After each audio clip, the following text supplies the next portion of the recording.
E aí, pessoal, boa tarde. Estamos com mais um episódio hoje do MaitaCast. Bem-vindos. Estamos com o Caio novamente aqui. Obrigado. Obrigado, Caio. Hoje estamos com uma presença ilustre do Léo Andrade. Tudo bem, Léo? Opa, tudo bem, pessoal? Bem-vindo. O Léo, para quem conhece, ele é um dos maiores influenciadores no Brasil de TI e com o assunto primordialmente de low-code, não é, Léo? É isso. E que eu saiba, se eu não me engano, a notícia, essa semana chegou a sua placa de 100 mil do YouTube, é isso? Não, chegou hoje. Hoje? Eu me atrasei para vir pro podcast porque a placa chegou. Parabéns. Aí eu queria olhar para ela, enfim, né? Muito legal. Logo vai estar no seu cenário lá. É isso. Mas é legal, parabéns, é uma vitória. Obrigado. Parece que é só um presentinho, mas é uma conquista muito legal, né? Principalmente no canal de nicho, né? É verdade. Mas a gente pode falar um pouco mais sobre A sua jornada até chegar lá. essa história toda aí. Acho que a gente pode começar sobre isso, inclusive. Pois é. Você contar um pouquinho como é que você iniciou na carreira de tecnologia e também como você chegou até o low-code e agora no YouTube, fazendo tanto sucesso aí no mercado de nicho. Perfeito. A história é meio longa, né? Eu fui um cara que conheceu a tecnologia adolescente, me interessei por ela, ganhei meu primeiro computador, um PC XT com tela de fósforo verde. O CTO aqui ele deve estar se identificando agora com essa fala que eu disse aqui. E foi ali que eu comecei a perceber que era aquilo que eu queria fazer, né? Que eu queria trabalhar com aquilo, né? E aí fui começando a estudar, fiz aqueles cursos padrão que a gente fazia na época, Windows, Word, Excel, era muito comum a gente fazer esse tipo de curso, né? E no ano de 2001, né, foi quando eu consegui meu primeiro trabalho, mas eu comecei a trabalhar com manutenção de computadores. Trabalhei numa loja que nem existe mais, que eu sou de Santos, né? E lá nessa época eu comecei a trabalhar com essa parte de manutenção e fiquei até entre indas e vindas, né, nesse universo de manutenção, suporte e tal. Eu fiquei até meados de 2008. Foi aí que eu, através da minha hoje esposa, né, já há alguns anos na verdade, que ela falou, poxa, faz um curso de ciência da computação, alguma coisa assim, porque você gosta disso. Eu estava meio desiludido já desse universo, porque manutenção ganha mal, vive com renite e é um negócio horrível, né? Ver um monte de coisa dentro daqueles computadores para arrumar. E aí eu entrei na faculdade e me achei, assim, né? Um pouco antes, eu entrei na faculdade em 2009. 2008, quando eu comecei a olhar o que aprendia na ciência da computação, eu falei, caramba, que negócio legal, programar e tal. E aí eu comecei já a estudar, enfim. Faculdade foi a coisa mais legal que aconteceu na minha vida, né, naquele momento ali.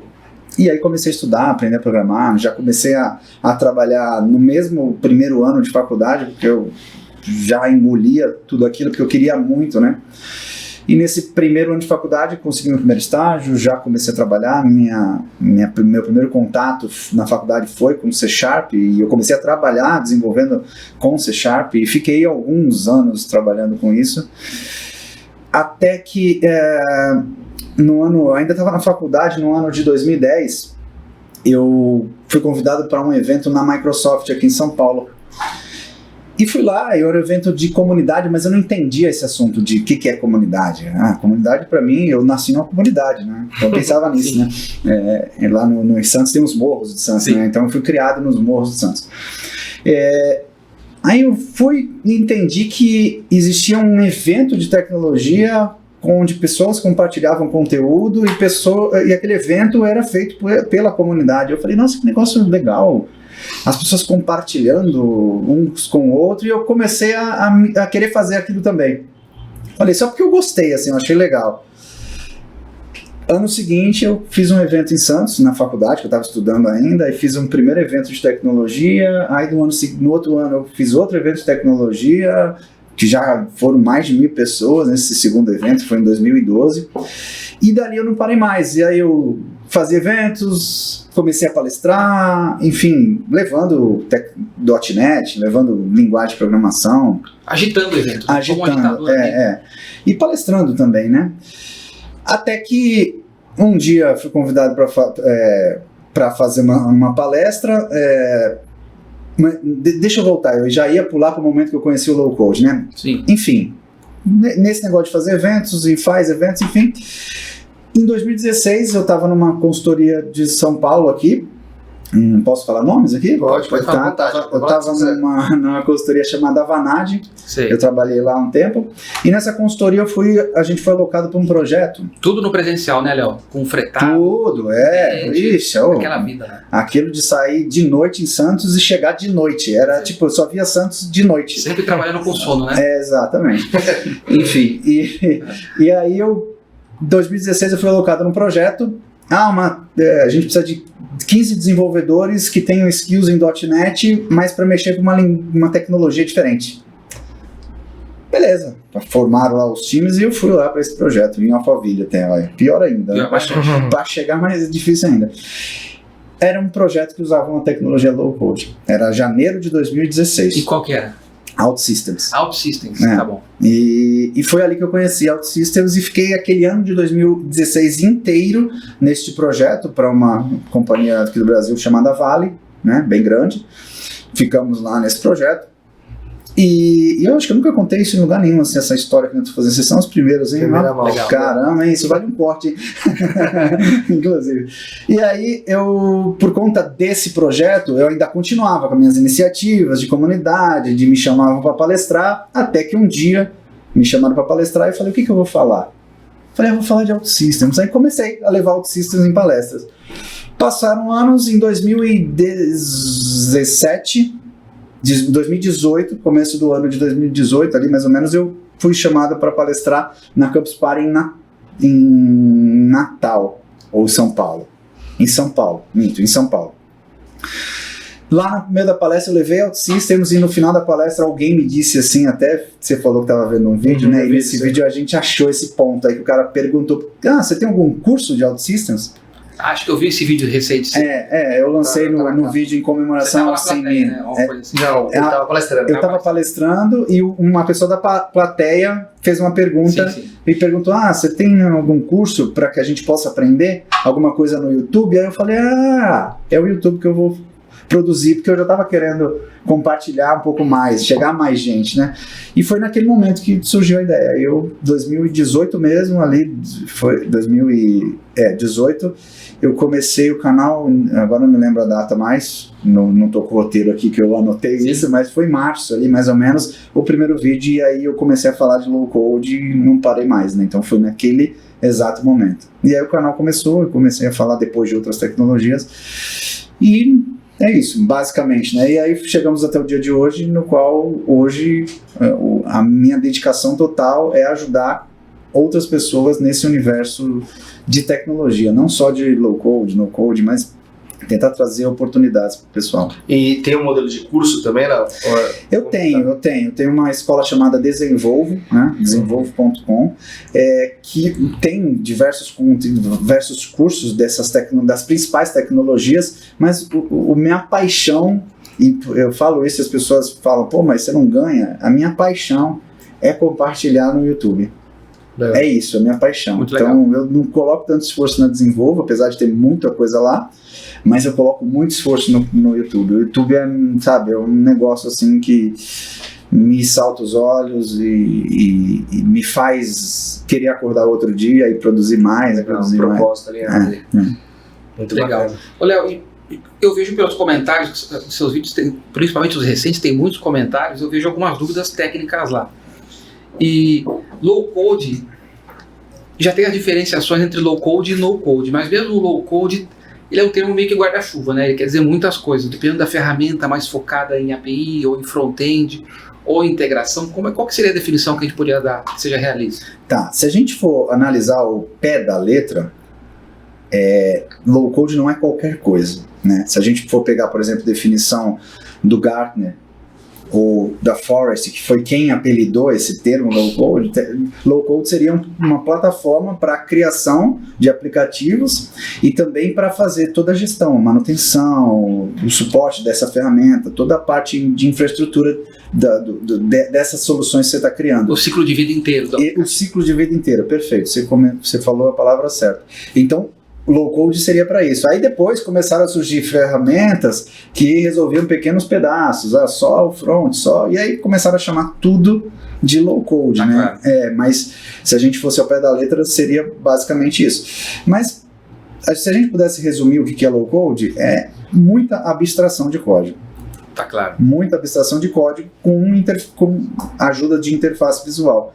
Né? Então eu gosto de fazer até a analogia de que low code é como se fosse aquele brinquedo Lego. Né? Então você tem muita coisa pronta que você usa lá, monta, e quando você não tem, você constrói as suas próprias pecinhas. Então low code vem nessa linha. Mas ele é low code, mas ainda é code, né? Eu tenho essa impressão de que o low code, quem está brincando com o Lego, ainda ele se permite ter uma linguagem técnica, né? Porque o low code justamente tem esse ponto, né? Você conseguir estendê-lo, né? E é por isso que eu falo do Lego, eu não tenho a peça, eu crio a peça com a linguagem de programação daquela tecnologia em questão, né? Então essa é que é a grande sacada do low code. Então quem vai mais para esse universo low code, normalmente são pessoas mais técnicas. Tá claro. Já o no-code vem para pessoas não técnicas, pessoas de área, né? Pessoas da área de negócio, né? Então, esse tipo de pessoa é que vai entrar mais nesse universo no-code, que tem um pouco mais, deixa às vezes um pouco mais engessada, porque ela é para resolver coisas específicas. O low-code é mais abrangente, entende? A gente pode falar que são para coisas menores? Não podemos falar. No-code? Não podemos falar. Hoje, o que tem de ferramenta? Quais são as ferramentas de no-code despontando, assim, pra galera? Tá, para desenvolvimento web, a gente tem uma bem conhecida atualmente, que é a Bubble, né? Legal. No-code. No-code, é. A gente tem o WeWeb também, que é também web. A gente tem a Gestor, que ela é uma ferramenta para construir coisas mais internas. Tem o Retool também, que também traz um universo mais interno. Enfim, tem outras assim de cabeça para... Se eu pudesse chutar, eu diria que existe hoje mais de 500 tecnologias nesse universo aí, diferentes. Entendi. O Zapier, que está muito em alta, ou ele já seria low code, não no code, né? Então... Parece que o fluxo básico dele para começar uma integração, você arrasta uma caixinha, mas pode deixar complicado rapidinho, né? Mas de novo, né, existe uma linha muito pequena para dizer se é low, se é no. Perfeito. Né? Então é muito complicado assim hoje em dia dizer. O que a gente normalmente tenta falar que é no code é quando o usuário consegue construir uma solução, ela tem um problema, ele consegue construir a solução para aquele problema sem precisar construir nada com código, entendeu? Então se a ferramenta consegue permitir isso, a gente pode chamar isso de no code. Se ela não consegue, aí a gente chamaria de low code, mas aí a gente fica muito em cima do muro. Por exemplo, o próprio Bubble que eu falei, ele tem um conceito de plugins. Normalmente os usuários, quem desenvolve com Bubble, não sabe desenvolver plugin. Então o desenvolvedor vai desenvolver plugin para quem não é desenvolvedor, né? Para quem não é técnico. Não que não seja desenvolvedor, porque também está desenvolvendo. Uhum. É meio confuso, né? Para falar a verdade. Tá, claro. Ô Léo, o que eu percebo? Conversando com os executivos de TI, o low code está cada vez mais na pauta. Um dos assuntos é a questão de falta de mão de obra em TI, esse déficit que tem, e a gente precisa gerar resultado e entregar para a área de valor. O que é, na sua opinião, que impulsiona a gente falar tanto de low code ultimamente? Eu acho que é justamente esse ponto, né? A gente tem pelo menos eu enxergo um problema meio duplo, né? A quantidade de programadores que se formam, ela não acompanha a mesma quantidade de demanda de tecnologia que tem hoje. Esse é um dos pontos, né? E outro ponto a gente também tem um problema, que até vi um artigo esses dias falando da especialização dos desenvolvedores. A gente está tendo a gente está tendo uns novos desenvolvedores que não estão tão preparados assim. Muito numa caixa, né? Só o back-end, só o front-end. E o movimento de mercado também, eu acho. Né? Então tem uma galera sendo acelerada no mercado por conta de falta de profissionais. Então, o júnior está subindo mais rápido, tá aquele bololô. Exatamente. E aí eu acho que é justamente aí que principalmente o universo low code, ele vem para ajudar o desenvolvedor. Tem uma coisa também que eu falo em palestra, que o o programador ganha com o low code. Eu digo que o low code para o programador é como se fosse o cinto do Batman. Que o cinto do Batman tem aquele negócio, né? Que o Batman ele vai combater o inimigo, ele pega o negócio do cinto, mata um, mata outro, só que em algum momento ele tem que sair na mão com o inimigo, né? Sim. É a hora que o programador codifica. Então é mais ou menos essa analogia. O que é meio repetitivo, o programador não precisa reescrever, ele vai utilizar as peças prontas do Lego. e agora aquilo que é mais complexo, o programador vai e faz. Então, o universo low-code para o programador vai acelerar justamente a quantidade de coisa que ele vai conseguir entregar dentro das empresas. Em contrapartida, o no-code eu já enxergo que também é um grande ponto interessante para a empresa, porque a gente pega na ponta do negócio, existem várias demandas que são importantes para quem está na área, mas às vezes não é importante para os C-levels da empresa. E isso não é importante, assim, não é core da empresa e às vezes não entra na prioridade para a área de TI desenvolver. Só que poderia ajudar o dia a dia do setor e de repente até melhorar a produtividade da empresa, né? E aí permitir que o não desenvolvedor consiga utilizar ferramentas no-code para criar soluções e tirar as coisas de Excel, enfim, que às vezes dados se perdem, enfim, traz um ganho também interessante, porque o que antes não ia ser desenvolvido, ia cair na lista de prioridade lá, nunca ia ser desenvolvido pela área de TI, hoje vai passar a ser desenvolvido com governança da TI. Então a TI está sabendo e está dizendo quais ferramentas que podem ser utilizadas com segurança, né? O que antes a área de negócios selecionava uma ferramenta lá qualquer, um Excel, sei lá. E aí a gente via, onde é que está tal coisa? A gente está organizando aqui numa ferramenta, a gente pegou e criou um Trello aqui, e a área de TI nem sabe, e de repente dali vazam dados importantes, esses sigilosos da empresa. Então acho que tem os dois lados que são ricos, né? O do low-code para os próprios programadores ganharem produtividade e do no-code de novas soluções que antes talvez não fosse sair do papel e que vão ajudar a empresa como um todo, né? O low-code, eu percebo que ele permite que o dev, ou quem esteja ali na ponta, ele possa se preocupar mais com regras de negócio, né? Exato. Acho que isso é uma grande... E o no-code eu acho que desonera a área de tecnologia, que hoje é uma grande independência. A gente vê isso muito nos nossos clientes. Exatamente. E existe até um erro, né? Quem sou eu para falar que alguém está errado? Mas existe um preconceito em cima, mas o no-code não vai tirar as oportunidades, as vagas, o lugar dos desenvolvedores. Muito pelo contrário, né? A gente vê justamente esse ponto, né? Eu trabalhei em projetos de empresas grandes e a gente via muito disso, projetos muito pequenos, muito nichados dentro da área de negócio, nunca saiu de um papel porque não tinha espaço, não tinha tempo, não tinha equipe para desenvolver. E hoje a gente vê casos saindo, por exemplo, a própria Globo, vi assistir uma palestra num evento que teve do Low Code Summit aqui em São Paulo, que eles estão usando lá Power Apps e estão construindo coisas pra caramba que antes a área de TI não ia conseguir. Dando mais velocidade. Dando mais velocidade, entendeu? Tá claro.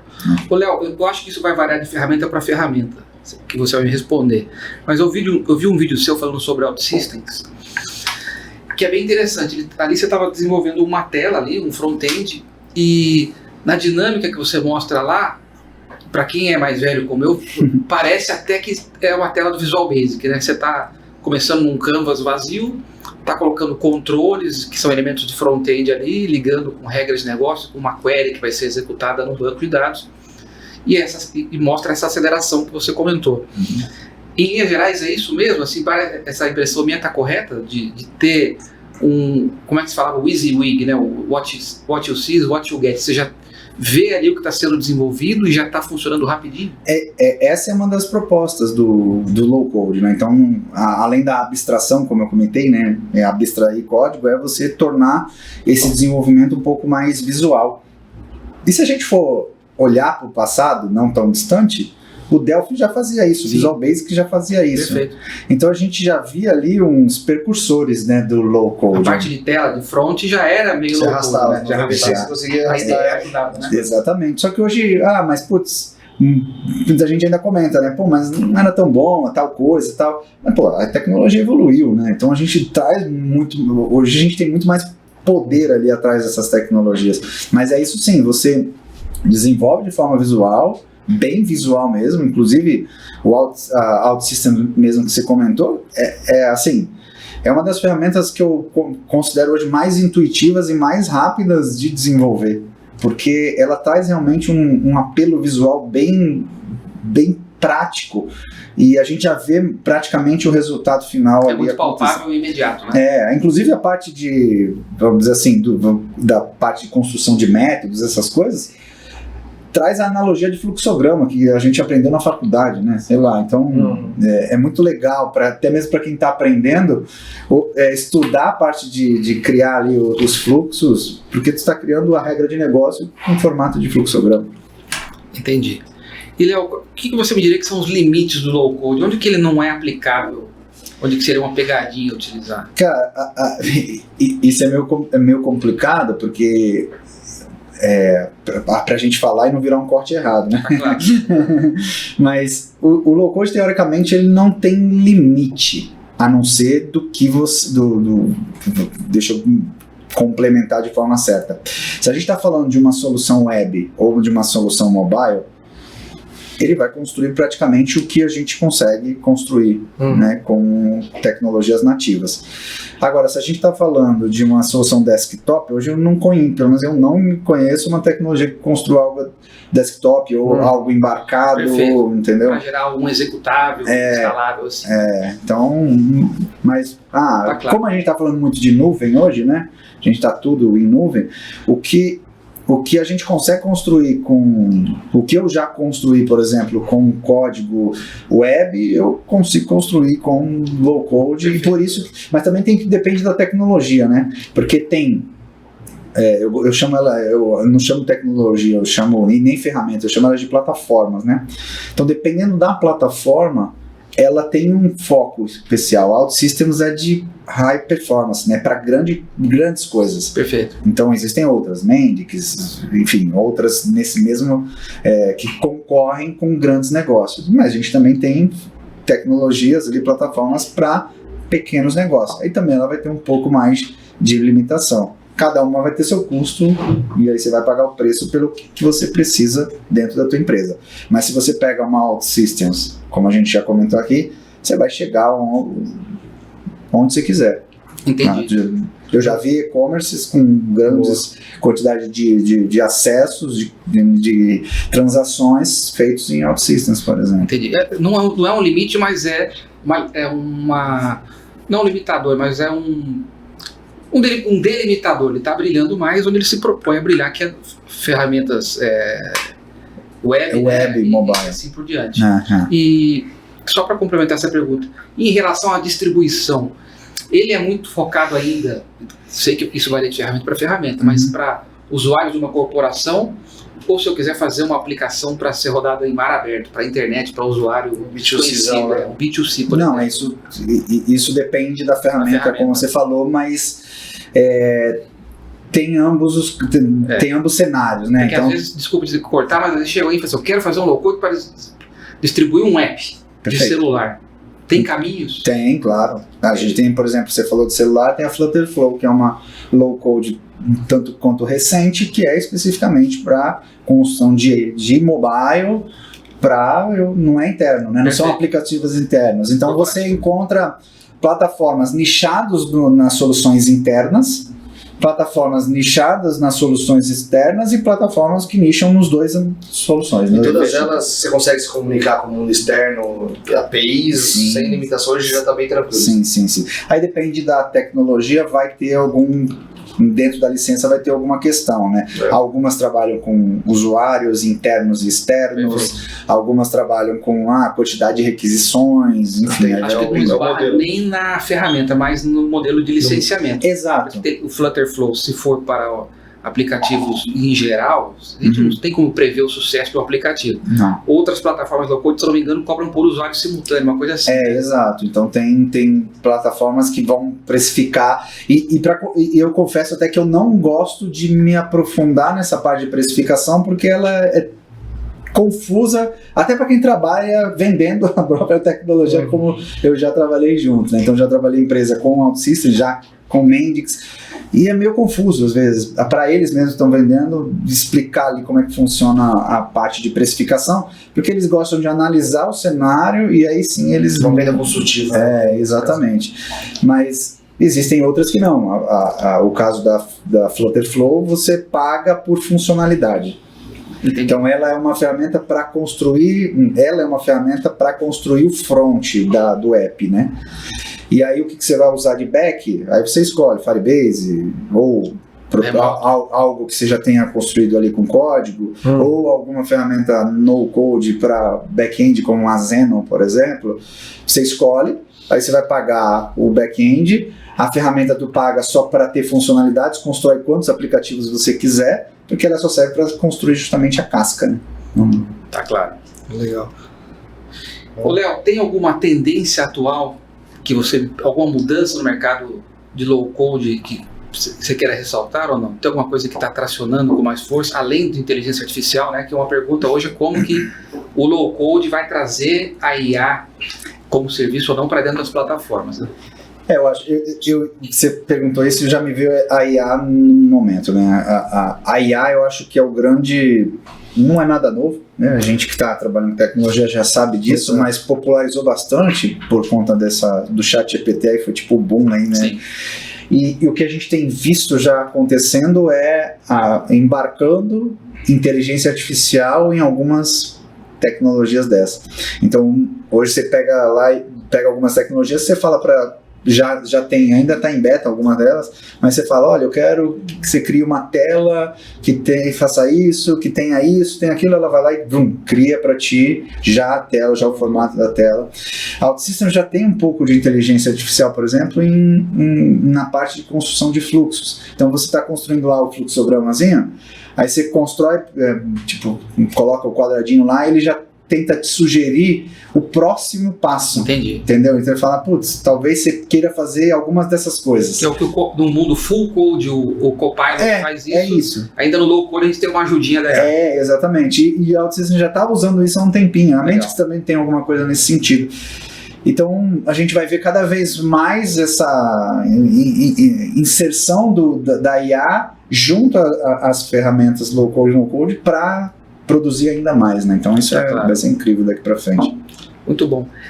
Léo, e a parte de versionamento? As ferramentas a gente tem dentro do conceito de DevOps, de ter o ciclo de vida da aplicação completo ali dentro do low code, né? Pelo menos nas ferramentas mais robustas. Essa parte de versionamento e a questão de a gente fazer o deploy em produção e quando tiver algum problema fazer o rollback de uma versão anterior, isso é bem tratado? É bem tratado, depende, é meio que chave, né? Depende da ferramenta. Mas essas ferramentas, principalmente nessas líderes do Gartner, por exemplo, Sim. a Microsoft, OutSystems. Perfeito. Vou falar das duas que eu tive mais particularidade, que foi a OutSystems e Mendix. Ambas você tem versionamento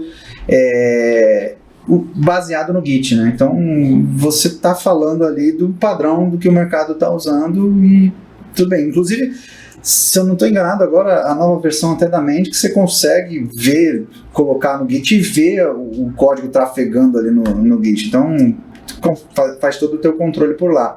E eles normalmente já têm um painel que é para você acompanhar essa esteira e poder dizer, olha, quero colocar em ambiente de desenvolvimento, homologação, produção. É tudo visual. É tudo visual também. Legal. Isso já tem uma ferramenta da própria tecnologia, por isso que eu falo que é plataforma, porque não é simplesmente uma IDE.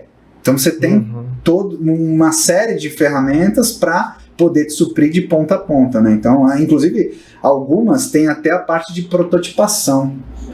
Então, prototipação da ideia, né? Então, a prototipação e também gestão do projeto. A Mendix tem isso, tem a gestão. Você não precisa usar um Gira, um Trello, o que quer que seja. Você tem uma ferramenta dentro da própria Mendix que faz você acompanhar a produção e fazer os teus commits ligados a esses caras aqui, que essas tarefas. Depois você consegue saber, putz, naquela sprint lá foi produzido esse pacote aqui, né? Então, você tem muita ferramenta hoje que tem isso agregado, né?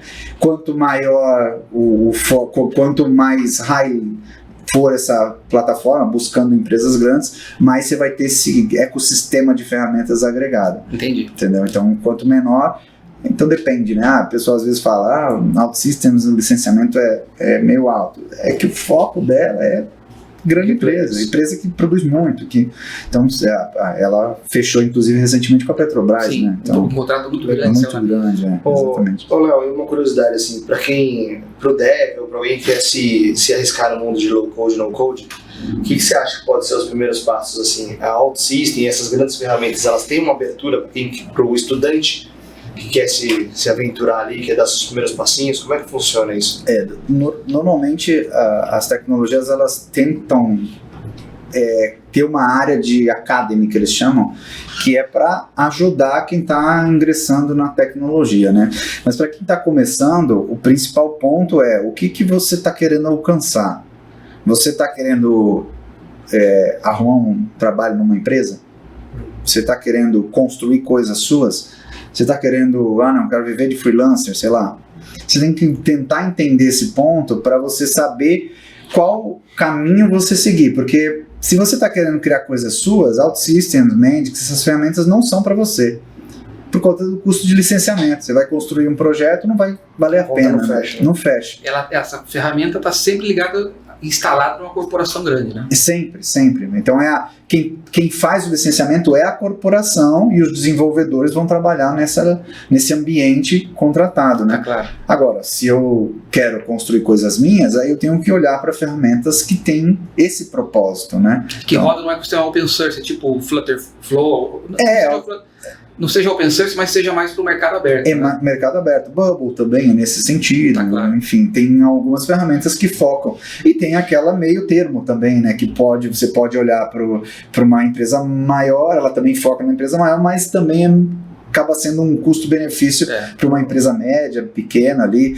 Então, a impressão que o Power Apps está nesse nível que você consegue, com menos investimento, já testar o desenvolvimento. Né? Exato, porque você contrata ele ali por... Até a pessoa física, ele não é tão proibitivo. Ele não é tão proibitivo, porque você vai crescendo, né? Você começa com um plano e vai acrescentando e vai aumentando os custos dependendo da quantidade de coisas que você constrói. Né? Na verdade, talvez seja justamente essa a estratégia dos caras. Tipo, entra e faz crescer o seu app, sua aplicação, que aí você vai aumentando o faturamento. Então você tem a entradinha ali no trial, praticamente um trial. O que a Microsoft fez com o Power BI também, que as ferramentas de Analytics eram muito caras. Exato. E o Power BI teve uma barreira de custo bem baixinha e dominou o mercado. Né? Faz tempo que eu não mexo no Power Apps, por exemplo, mas no tempo que eu mexi nele, tinha um ponto bem importante que ele era para coisas internas, né? Sim. Não sei se ele já tem alguma coisa mais externa, faz tempo que eu não mexo nele. Se eu ainda é para dentro da corporação, né? Para ser aplicativo para ser utilizado por usuários de uma corporação. Então, o e-mail da própria corporação é usado ali às vezes como chave. Porque eles usam o Office 365 ali, assinatura junto ali, então aquela ideia que eu falei da aplicação ampla para mercado já não caberia, né? Então é por isso que eu falo, tem que analisar casos e casos, não ter uma ferramenta de estimação, porque nesse universo a gente estava falando no bastidores aqui, qual stack vocês usam aqui na empresa, né, e tal, vocês, somos agnósticos, né, você usou uma palavra bonita, né, mas é isso, acho que a gente, no universo low e no, a gente também não tem que ter a ferramenta de estimação, porque, poxa, para cada necessidade, você tem que analisar as possibilidades que você tem ali, né? Qual que é melhor, C# ou Java? É lógico que é C#, porque eu trabalho com C#, mas não significa que né? Você fala isso brincando. Mas é isso, no no-code também, é melhor a X ou Y? Não, você não pode ficar limitado. Né? Aproveitando o gancho que você falou de linguagens, por curiosidade, na OutSystem, se eu quiser meter a mão em código, qual é a linguagem? C#. Legal. É por isso que lá no projeto, quando eu comecei, eles pediram skills de .NET. Entendi. O Bubble? Bubble, ele acha que por trás do Bubble não dá para saber, mas acho que é Node que tem ali por trás, né? Mas os plugins você constrói com JavaScript. Legal. E no Mendix? Mendix é Java. Java, entendi. E assim, já que a gente está falando de ferramentas, quando a gente está falando de tecnologias, muito para a gente saber o que está tendo relevância no mercado, a gente olha para o quadrante mágico do Gartner, né? Que tem lá os players em relação a se ele já tracionou ou não, se ele tem um mercado grande, se ele é nicho. O que a gente tem de ferramentas hoje lá no topo do Gartner? Eu sei que Microsoft e OutSystems estão por ali, mas o que a gente tem de gente que é grande e tem relevância? Que eu me lembre, né, de cabeça assim, temos o Microsoft OutSystems, temos a Mendix, que é a principal concorrente da OutSystems, mas a OutSystems ainda tem mais força, né? Aparece lá também o ServiceNow, o Salesforce, mas eu digo que elas são meio nichadas, né, para construção. O próprio Oracle Apex, mas é para quem já está no ecossistema da Oracle. Né? Alguém que esteja fora de licenciamento do Oracle dificilmente vai considerar. Exatamente. É muito assim, o que está lá, que realmente tem uma abrangência maior, a OutSystems e a Mendix, eu não sei se ainda está, mas tinha a Appian. Perfeito. Eu não me lembro se nessa última pesquisa saiu, mas também tinha Appian, mas eu nunca mexi com a Appian. Não é tão fácil, não tem uma versão no teste como tem a OutSystems e Mendix, então nunca consegui mexer para testar, né? Mas essas OutSystems e Mendix, elas são essa coisa mais abrangente. Você consegue desenvolver web e mobile, interno ou externo. Então essas duas que eu vejo como mais abrangente dentro desse universo do quadrante ali como líder, né? Tem as outras que aparecem na parte de baixo aqui, né, que os quadrantes são os 4 quadradinhos ali, né? Então o lado direito superior é o lado de líderes, né? Mas aparece outros, aparece HCL, tem uma ferramenta chamada VoltMX, mas não estava como líder da última vez, mas estava dentro do quadrante.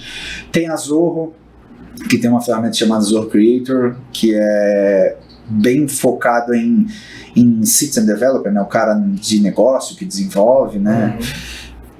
O Wix é considerado uma plataforma no-code? O Wix acho que poderia ser o case no-code mais antigo, um dos mais antigos, né? Inclusive, né? Talvez até o WordPress, né? WordPress, na verdade, se a gente for olhar o code mais antigo, a gente poderia falar de WordPress, mas aí se a gente for olhar para a definição, o WordPress não tem a parte de ambientes, né? Perfeito. Mas a robustez de comunicar isso com o externo, né? Mas para quem sofria com HTML e style sheets na mão, foi um bom. Sim. Legal. Ô, Léo, cara, eu vi que você tá dando aula, é isso? Eu virei professor na faculdade onde eu me formei, cara. Que legal. Qual é a faculdade mesmo? Universidade Santa Cecília. Legal. De Santos. Show de bola.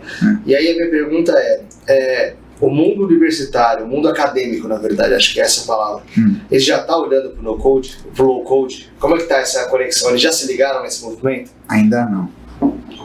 Eu não dou aula de low-code, no-code lá, .NET, essas coisas. Porque eu gosto ainda de programar e tal. Programar de jeito normal, né? De jeito tradicional. Mas ainda não, né? Inclusive, no primeiro dia de aula, como é um dia mais livre, assim, eu falei isso para as 2 turmas lá, para as 3 turmas que eu dou aula, eu falei sobre no-code e uma turma ninguém levantou a mão, a outra uma pessoa levantou a mão e a outra 2 levantaram a mão, uma me conhecia, inclusive, né? Mas, ou seja, de, sei lá, 30, 40 alunos. Então a gente fala de alunos que nunca ouviram falar nesse termo ainda, né? Entendi. Mas é engraçado, porque fora do Brasil esse termo é tão conhecido já, e não é tão novo assim, né? Esse termo de low-code, ele foi dado em 2014, eu acho, o título low-code, lá pelo analista da Ford que apelidou, né? Você acha que vai ter que ter uma movimentação do MEC para esse termo ganhar mais relevância, ou você acha que é uma avalanche natural do mercado? Não, eu acho que é do mercado. Eu acho que, na verdade, é a universidade que tem que olhar para isso, porque o assunto se encaixa em alguma disciplina de programação, na minha opinião. Tá claro. Né? Porque você está desenvolvendo também. Você tem que usar lógica ali dentro. Né? Essa é uma das essências ali. Então, acho que é mais a universidade em si olhar para as disciplinas e de repente colocar uma pitada disso dentro de uma disciplina daquelas. Acho que cabe, inclusive, né? Mas eu tô chegando agora lá, logo eu forço lá a barra, né? A sua primeira experiência na área acadêmica? Não, eu já dei aula em curso técnico. No comecinho, eu nem falei, mas no começo da faculdade, eu consegui um primeiro estágio, e logo, sei lá, uns meses depois, eu consegui um segundo trabalho já que foi dando aula de programação. Eu estava aprendendo e dando aula no curso técnico. E aproveitando esse assunto acadêmico, como que você enxerga a entrada agora de forma mais robusta, principalmente da IA generativa no mundo acadêmico? No seu caso universitário, né? E isso já está sendo falado. Desde a minha época a gente já falava, eu me formei em 2012, né, na faculdade. Não faz tanto tempo assim. Mas já se falava de IA naquela época no curso de ciências da computação, agora mudou para sistemas, onde eu fiz lá, né? E também se fala bastante de IA. Acho que isso eles estão tentando acompanhar, né? Porque hoje não é um assunto tão novo assim para quem é da tecnologia, né? Mas é irreversível, né? A gente tem que usar a nosso favor, né? Não é que o negócio vai... Já até ouvi um podcast vindo para cá que o rapaz falou assim, ele falou, você acha que a IA vai tirar as vagas dos programadores? Aí o cara falou assim, olha, eu até acho que vai, mas tu ficar se preocupando quando é que vai ser, tu vai ficar para trás. Então, esquece isso. Em algum momento pode tirar as vagas. Eu gostei disso. Em algum momento vai acontecer. Não sei se vai ser na nossa geração, inclusive, né? Exato. Então, mas, enfim, não fica assim, olha, e agora o que eu falo? Acho que a gente tem que pegar a IA, se apropriar dela, usar a nosso favor, ser mais produtivo, porque quem vai ficar no mercado é quem manja mais de IA. E na minha opinião é isso, né? Então, não é que a gente vai perder a oportunidade, as vagas, vou perder meu emprego para IA, não. Eu acho que posso perder meu emprego para quem manja mais de IA do que eu. Aí eu acho que faz sentido. Então, se o número de vagas diminua, não acabe. Exato. Legal, maravilha. Tá. Léo, me parece essa hora bem oportuna para falar de no-code agora, porque a gente viu no passado a ânsia de se entregar mais com menos trabalho, né? A gente falou muito de linguagem orientada a objeto para dar menos trabalho na linguagem procedural. Depois a gente falou muito de geradores de código, que gerava código, mas também a manutenibilidade complicada, só gerava código, no final era full code, no final das contas, né? E me parece que agora o low code está tracionando, né? Ele já tem o seu lugar no mercado e está com iniciativas concretas, né? A gente falou um pouquinho da questão do desenvolvedor que quer aprender e tem esses caminhos que ele tem que olhar muito para o que ele quer. Tem as ferramentas que estão rodando em grandes corporações, que é um caminho mais complicado, e outras que são mais para quem está começando. Agora, para quem está fora do mercado de TI e queira já entrar ou para entender o caminho low code, é mais fácil para o caminho low code ou no code? Tá. Para quem nunca teve contato com tecnologia e está querendo, né, ingressar, eu acho que o no-code pode ser uma porta de entrada, mas tem uma armadilha nesse meio aqui, que eu noto acontecer, que desmotiva as pessoas, que as pessoas querem cair de cabeça na ferramenta sem entender alguns conceitos por trás de o que é desenvolver uma solução. Então, entender lógica de programação, qualquer tecnologia, seja no, low, ou qualquer ou que seja, vai precisar. Então, conceito de lógica é preciso. Modelagem de dados. Conceito de modelagem de dados é preciso. Entender um pouco do que é uma requisição, né? Como é que funciona o tráfego de informação, né, de um lado para outro na internet, porque você vai precisar em algum momento consumir uma API. Você precisa entender o mínimo possível. Eu falo que não precisa ser especialista no assunto, mas você precisa entender um pouco do universo antes de cair de cabeça na ferramenta em si. Ou, pelo menos, que você comece a estudar a tecnologia no-code e não fique só em cima dela, porque você vai ter dificuldade. Você está começando a desenvolver, aí você viu lá que tem lance tem negócio de tabela. Vai estudar um pouquinho desse universo. Tipo de dado, né? Tipo de dado. O que é isso? Quais são? O que existe? O que comem, né? Nesse sentido. Porque isso vai destravar e vai te frustrar menos. Isso eu tenho contato com muita gente e eu tenho notado a frustração de tentar e parece que não saiu do lugar. Mas é por conta você não faz um alicerce bem feito, o prédio fica que nem os de Santos, né? Torto lá, os da praia. Então é mais ou menos nessa... Não dá para correr antes de andar, né? Não dá para correr antes de andar, perfeito. Então acho que essa é a dica que eu dou. Usar o no-code, sim, acho que é uma boa pegada para quem não teve contato, mas não deixar conceitos de lado. É importante estudar um pouco de conceitos para, tua cabeça começar entender como é que esse universo funciona. Quando eu falo conceitos, é para estudar linguagem, né? Não precisa estudar linguagem. As tecnologias no-code são muito visuais, realmente. Mas é isso, é modelagem, é lógica, é entender um pouco de requisição, né? HTTP, essas coisas. Então, acho que tipos de dados, acho que isso é importantíssimo. Então, para a galera que está nas universidades de áreas correlacionadas à tecnologia, eu acho que isso já é um grande ponto, porque na grade curricular comum hoje a gente já tem essas matérias de lógica, modelagem, etc. Então dá para acelerar aí uma abertura de mercado para essa galera. Perfeito, perfeitamente. É isso. Legal. E assim, a parte de lógica, etc e tal, você acha que é muito cedo para a gente antecipar isso até para o ensino médio ou ainda não? Não, eu acho muito pelo contrário. Se a gente for olhar estatísticas, né, a gente pesquisas, elas estimam que cerca de 0,3 ou 0,5% da população do mundo sabe programar. Legal. Se a gente fosse falar o inverso, né, se 0,5% da população do mundo sabe ler e escrever, isso seria impactante. E por que não na programação? Acho que a programação deveria ser levado muito lá no começo da educação, porque isso é bom para todo mundo. Por mais que eu não trabalhe com programação, pensar de forma lógica, ter esse raciocínio lógico, acho que nos ajuda a tomar decisões mais rápido, a pensar em soluções de qualquer tipo, qualquer área que a gente trabalha. Então acho que sim, o estudo de lógica, de programação, deveria estar ali, não sei em que, não sou dessa área para poder falar em que ano especificamente começar, mas eu acho que ela deveria ser levada ali no ensino médio, alguma coisa assim. Até como provocação de carreira, uma hora que o jovem está muito confuso em relação a que caminho seguir, né? Eu penso também no suprir uma dor do mercado. Mesmo depois de tantos layoffs, a gente ainda se encontra com um déficit gigantesco de profissional. Exato. Então por isso que eu fiz essa pergunta, tanto do mundo universitário e eu desci para o ensino médio ali. Porque a gente pode acelerar uma progressão ali de... Não que seja para todas as aplicações, mas pequenos problemas, que nem você falou, a área de negócio não consegue resolver um problema.